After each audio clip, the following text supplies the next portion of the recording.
the power of 3.5 Saturn V rockets, which is just crazy. We're also looking for civil and structural engineers to help literally build the future. Whether it's buildings like the Gigabays currently going up at both Starbase and the Cape, each is a massive vertical integration and assembly facility with over 700,000 square feet of workspace. Both sites are currently in progress, actually going vertical as we speak. Or you could be designing the Starship launch sites of the future. There's really no shortage of future to build here. So visit spacex.com/careers to see all of our openings if you're interested. Okay, now as we head into terminal count, all eyes are on the rocket. Dan, how are we looking? Are we green? Amanda, we are so green. Everything's still looking really good. So we've got a green range, not tracking any blockers there to launch. We're continuing to load prop on board the vehicle. We're just about to close out, so we'll close out, again, just about 3 minutes and 20 seconds before liftoff. We'll close out on ship, and then booster just about 30 seconds later. And then you end up with about 11 million pounds of liquid propellant on board those two stages. After we're fully loaded on the vehicle, the pad itself gets ready for launch. We do what's called pushbacks. We clear all that prop out of the lines in the tower and the feed system back into the tanks to get ready for launch. And then in the next couple of minutes, we're going to do our final GNC guidance, navigation, and control system alignment. We're going to arm the automatic flight safety system, and then we're going to do final kind of wiggle checks on the steering for the engines, which we might be able to catch a quick peek at as we get closer to those. If we need to hold, which we are not currently tracking a reason to, that would happen at T-minus 40 seconds. It's built into our countdown. We can pause and wait there for any final checkouts, anything that we need to hold for. Once we pass that T-minus 40 seconds, a number of events will occur in rapid succession. The ground spin and ignition systems come up to flight pressure, and ship switches to internal power. After that, the quick disconnect arm lockout is removed in preparation for retraction shortly after T0. Now, once we pass T-minus 40 seconds, if any problems come up, we do still have the ability to recycle the count under certain conditions back to T-minus 40 seconds and hold there to assess what happened and then see if we can proceed again to liftoff. Yep, however, once the water for the deflector system begins flowing at T-minus 10 seconds, any issue after that would be an automatic scrub for the day, as teams would need to refill the deflector's water tanks as well as the propellant storage tanks at the tank farm before making another attempt. All right, we are coming up on 3 minutes away from launch. You can see the frost line all the way up. We've just closed out prop load onto the ship. Booster coming up shortly. Yeah, in about 10 seconds, we'll finish loading prop on the booster, and then again, we'll have about 11 million pounds of that liquid oxygen, liquid methane on board the vehicles. Not currently tracking a reason to hold at T-minus 40. It can pop up at the last moment, or after we pass that gate. We can always hang out there for a couple of minutes if we need to. We do have some extra time. We're not constantly topping off the propellant in these vehicles, so we have about a 7-8 minute window where we can wait for any final issues to clear. We're not currently tracking a reason to hold there. Again, our range continues to be green as we look at sea and airspace both out over the Gulf and in our reentry zone out in the Indian Ocean. All right, 2 minutes, 15 seconds to go. A lot of things on tap for Flight 11. Planned to be the last launch of this version of Starship and Super Heavy. Once again, we're really focused on getting ship over to reentry. Once we get to that phase, we're going to dive in. There's a lot of exciting stuff that's going to be happening on our way back through and down to the ground, hopefully out in the Indian Ocean. Minute 45. Should hopefully be seeing... There's a quick wiggle check. Checking out the thrust vector control, the steering on the booster. We use those inner 13 engines. Doing their one final dance before the big show. And we'll do that one more time after we cross that T-minus 40 gate. Alright, range continues to be green. Still not tracking any issues on vehicle or pad. 1 minute to go.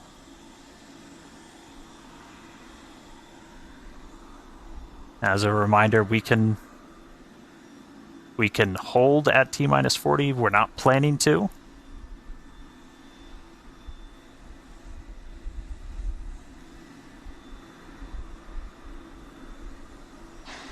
All right.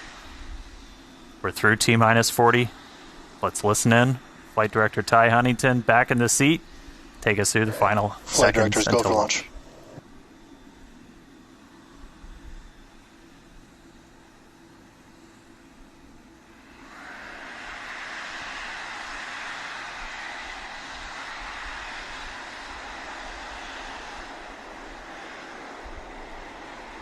T-minus 10, 9, 8, 7, 6, 5, 4, 3, 2, 1.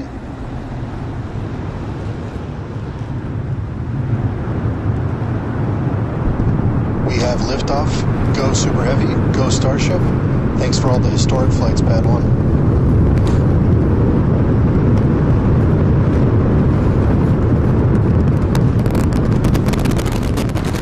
Vehicles pitching downrange. Booster Raptor chamber pressure nominal.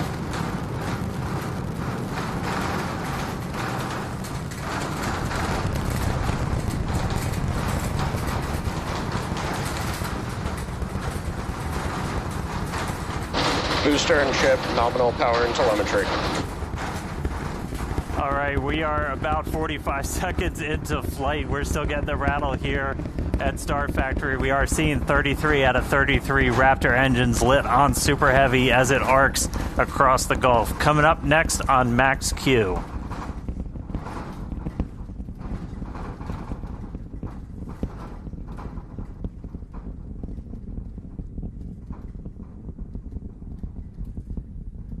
Max All right, Q. So at this point, we've passed through that period of maximum aerodynamic pressure. The next thing we're looking forward to is going to be hot staging. So we've got 33 out of 33 Raptors lit. Super Heavy makes its way uphill. Hot staging is going to be coming up in just a little over a minute.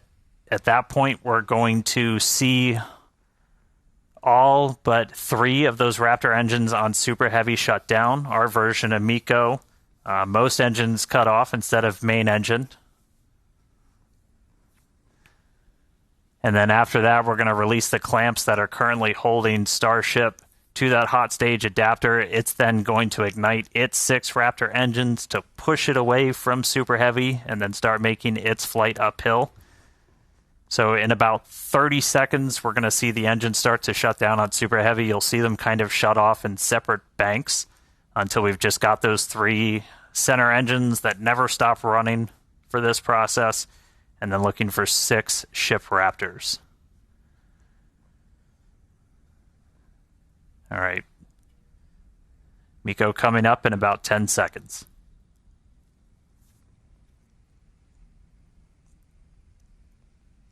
See the engines throttling down. Booster engine cutoff.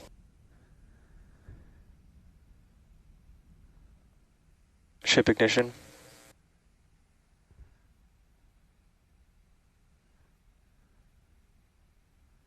Stage separation. Boostback burn startup.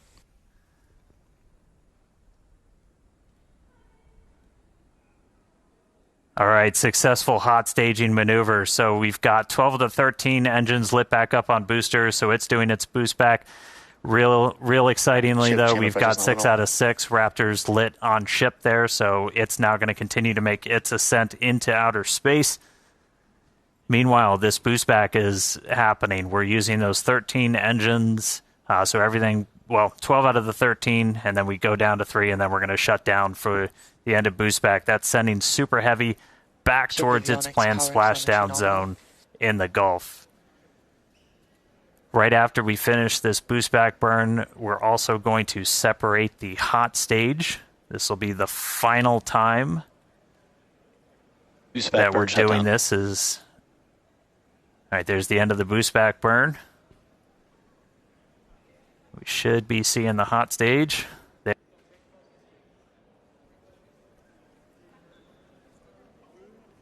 So the hot stage separates. It's going to make its way down, also splash down in the Gulf. In the meantime, though, these 6 ship Raptors are going to continue firing for about 5 more minutes. Next up for the booster, though, is going to be its landing burn. There's a cool tracking shot. We dumped some of the prop out on our way back in.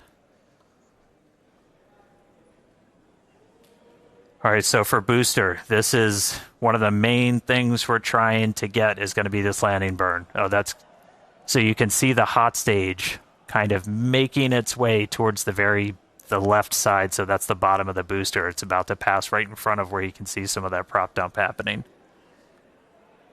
They look like they're close together, but there's a good amount of distance between them, and the hot stage will go down and splash down in the Gulf while the booster comes back for its landing burn. Starship is on nominal trajectory. All right. Looking good on our trajectory, looking good on everything.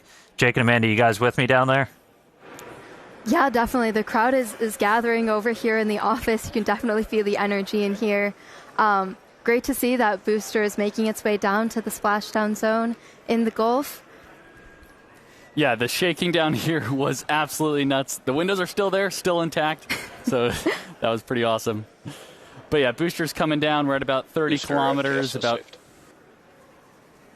All right, yeah, and as we approach that landing, just like tower catches, we will be doing a 13-engine landing burn to slow down. This time it will be in a V3 configuration. And as we're starting to get into the denser part of the atmosphere, the booster is using 4 hypersonic grid fins to guide itself through atmospheric entry towards its landing site. And we're just about 20 seconds away from landing burn start, where we'll first ignite the center 13 engines, then bring that down to 5 to slow down the booster for landing.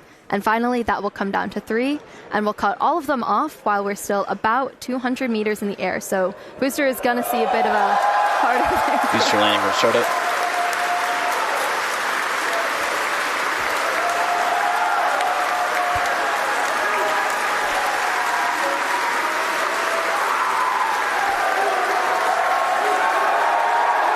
Booster landing burn shutdown.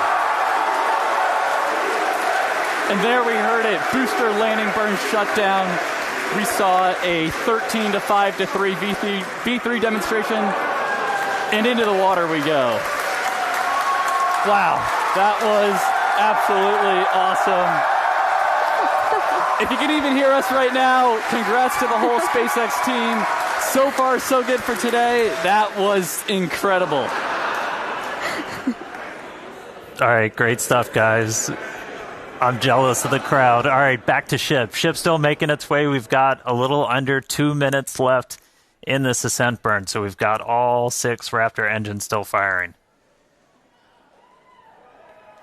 So the next major milestone we're going to be looking for is SECO. That's our second stage engine cutoff. That's should be coming right at about 8 minutes and 58 seconds into flight, so we've got about 1:20 still to go. Really cool to see Booster go through that landing burn. That was one of our really key demonstrations we wanted to try and do today. That's mimicking what we're going to be hopefully doing. Oh, we just got our sonic boom, sounds like, from the booster coming back.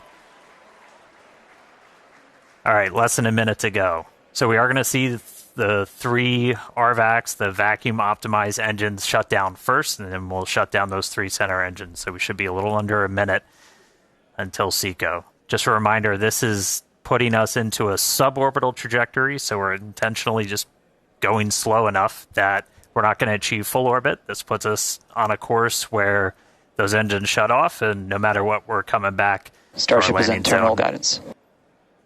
In the Indian Ocean. All right, terminal guidance. So we should start seeing the shutdowns come up in just a couple seconds. Less than 30 seconds to go in this ship ascent burn.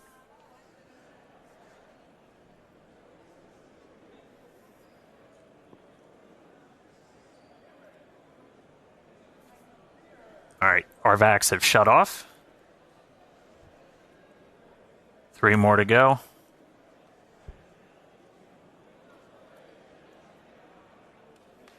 Ship engine cutoff.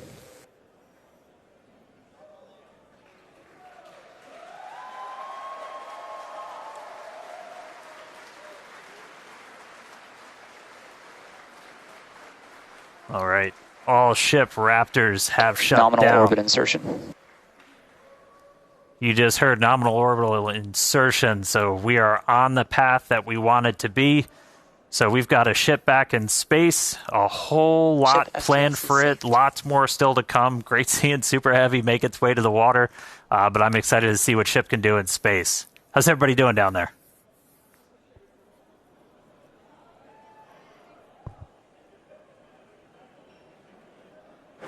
Yeah, if you could hear the crowd behind us this whole time, people are definitely happy with how the day's been panning out so far. Definitely exciting to see Starship safely in space, and super pumped to see all the team's hard work in action here today.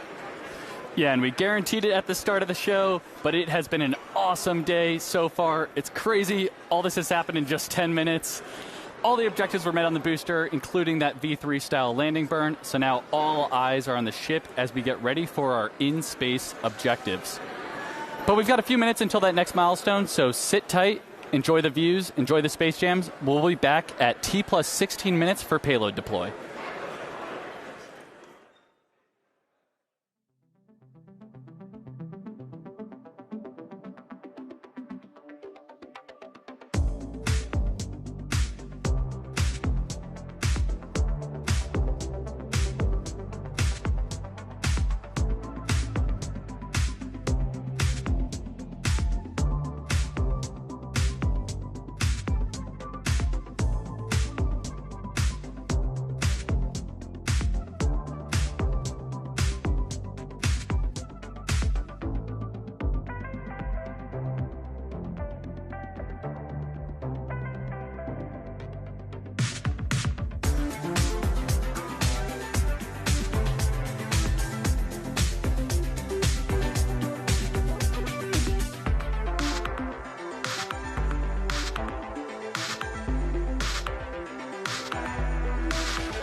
All right, welcome back, everybody. If you're just now joining us, where the heck were you? But we are getting ready for payload deploy. That's going to start once we get the payload door open.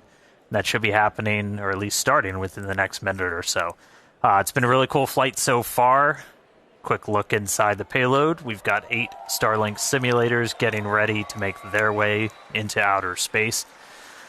But great flight so far. Booster able to make it all the way to its splashdown and landing burn experiment, so that was really exciting to see. We got ship on orbit, nominal orbital insertion, so right on the money with its trajectory. Now we're ready to start tackling a couple of in-space objectives. So next up, we are currently venting down the nose cone, essentially the payload area of Starship, as we get ready to open up this payload door. We were able to do this successfully for the very first time on our last flight, on Flight 10. Oop. Hal got ahead of me. Looks like he's opening up the payload door already.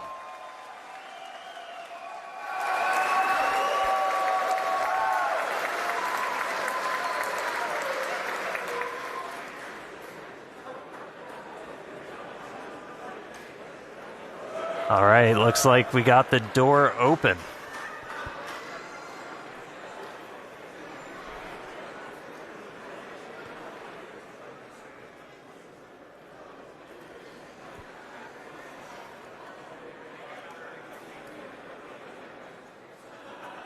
All right, so payload door is open. Next up, going to be to start deploying these Starlink simulators.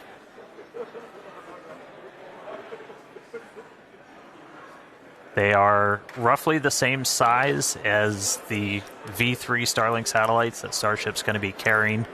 That's going to add some pretty crazy capacity. We'll run through the numbers in a little bit.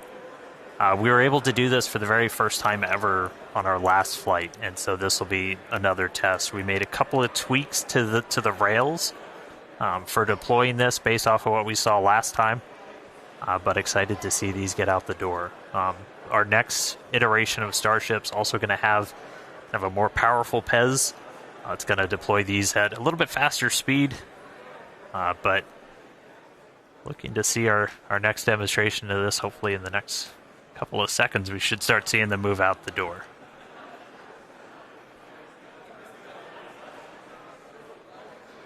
I mean, that view on your left, so you're basically, that would be if you were sitting at the very top of the nose cone looking down. So there's kind of a short stack. There's 4 on either side, so 8 total.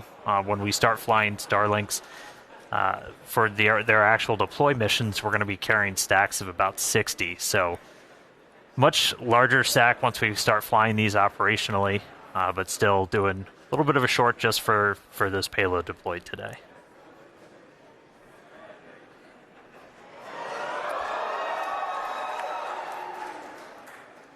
Looks like we got a little bit of movement there, Dan. Coax it out. Get it moving, Jake. There we go. All right, first one going out.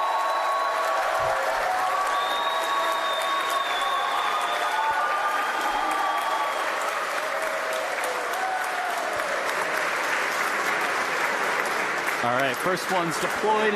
Getting ready for the second one here. We do a little reset back to the center position. Yeah, it takes about a minute for each one.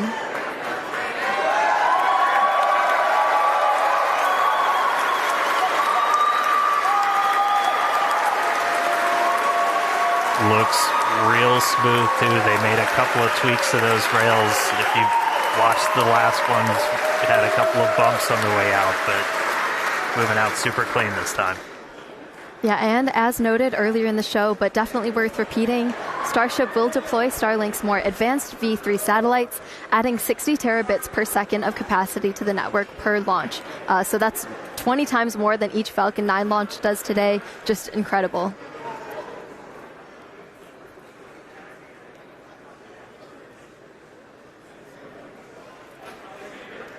Yeah, and anybody that's been following Starship, you know, Starlink's kind of the MVP for these flight tests, where it's not only giving us the views we're seeing right now, but also just real-time data through every phase of flight. So We've got a couple dozen cameras on Starship. We've also got a bunch of cameras spread across the globe, including out in the Indian Ocean, where we've got our fun buoys floating. There goes another one.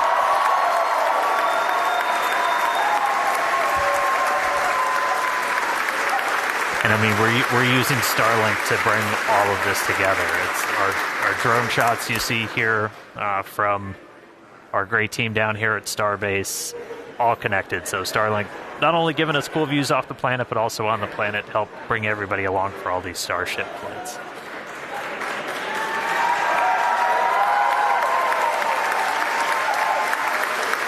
I think that's number 4. Somebody check my math.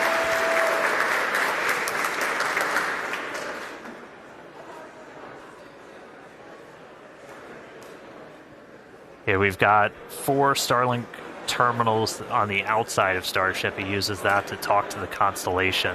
And through that, we actually get about 120 megabits of bandwidth for our downlink. That's our real-time HD video, all of our telemetry. So it's not just kind of giving us these cool views inside, but it's giving all that engineering data in real time, including re-entry, when normally a plasma layer builds up and blocks you out. Starlink, powerful enough of a frequency that we're able to kind of punch through that and still get that live view.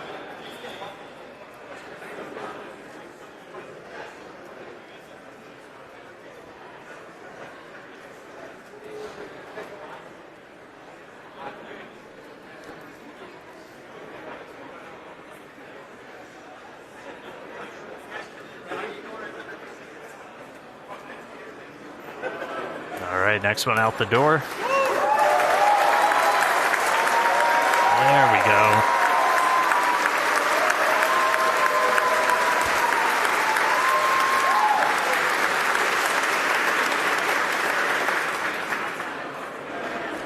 All right, yeah, Starlink is the world's largest satellite constellation operating in low Earth orbit to deliver high-speed, low-latency broadband internet. This provides internet access to people around the world, many of who have never had connectivity before. Oh.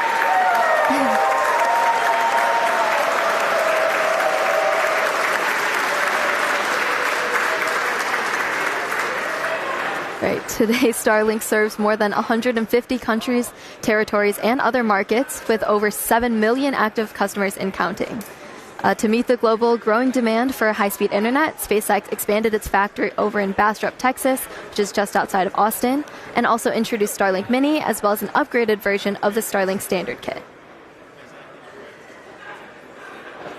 Yeah, and one thing to note about this satellite deploy is that they will be following the same suborbital trajectory of the ship.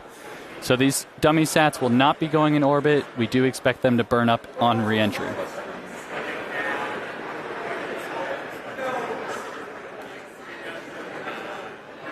All right, couple more to go. I promise one of these days we'll deploy in daylight. But we're basically trading deploy in the dark so we get those re-entry views for the daytime.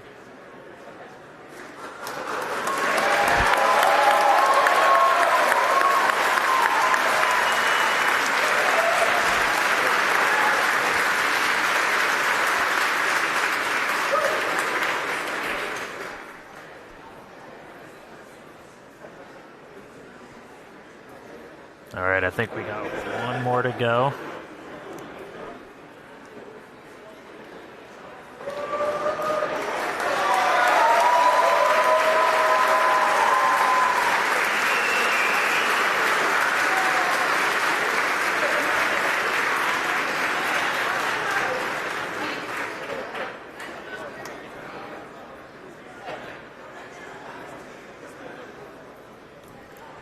All right, now with payload deploy complete, Starship will now close its payload door and continue to coast around Earth to the Indian Ocean.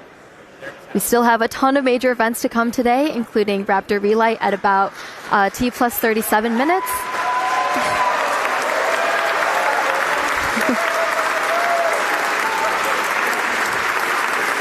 That will be followed